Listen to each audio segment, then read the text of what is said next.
Imagine traveling halfway across the world, risking everything for a better life, only to get stuck in a place where nobody wants you. Well, that's exactly what happened to dozens of migrants deported from the US and sent to Panama. After years of living in very terrible conditions, Panama finally released them. But now their future is uncertain. Recently, the United States government made a deal with Panama and Costa Rica to send back migrants more quickly. As part of this particular deal, hundreds of people were deported from the US and sent to these countries as a very temporary stop before sending them back to their home countries.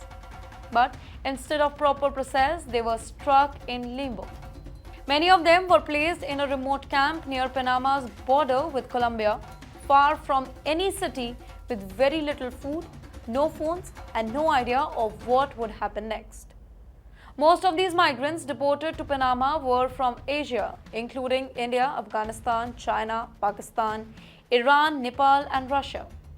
Many of them were fleeing war, religious persecution, or political oppression.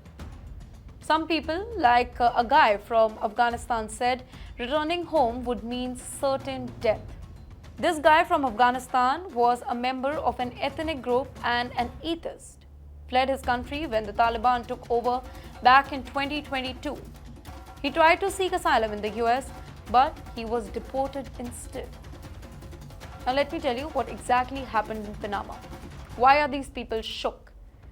When the deportees arrived in Panama, things got worse.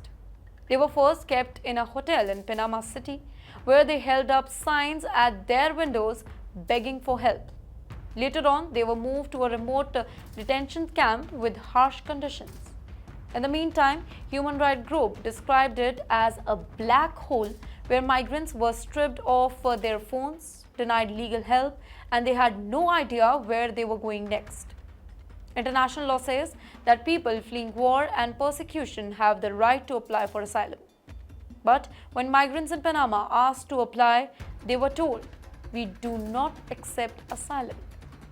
After this, Panama faced weeks of criticism from human rights organizations for how it was treating the migrants. The pressure became too much, so the government decided to release dozens of them. But the catch?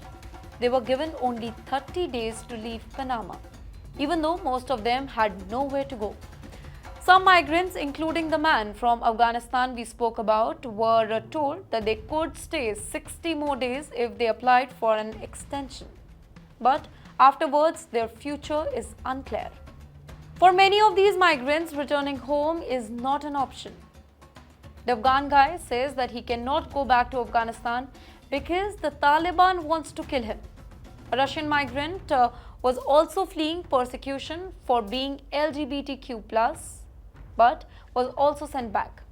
Others, like a woman from China, says that she will try to find a way to return to the US. Let me quote what exactly she said. "I still want to fulfill my American dream." Can you imagine that? In the meantime, lawyers and human rights activists say that Panama and Costa Rica are becoming dumping grounds for migrants deported by the US.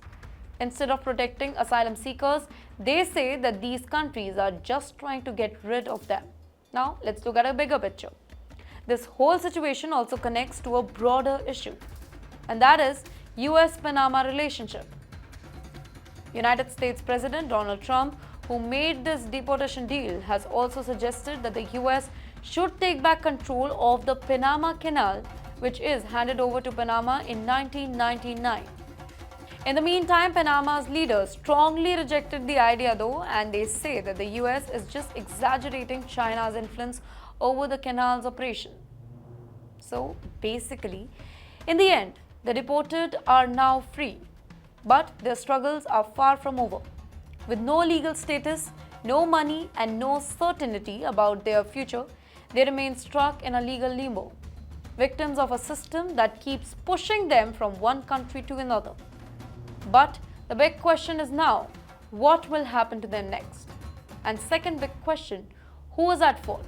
The migrants who came to a country that they were not welcomed at, or the government who is just trying to protect their own citizens?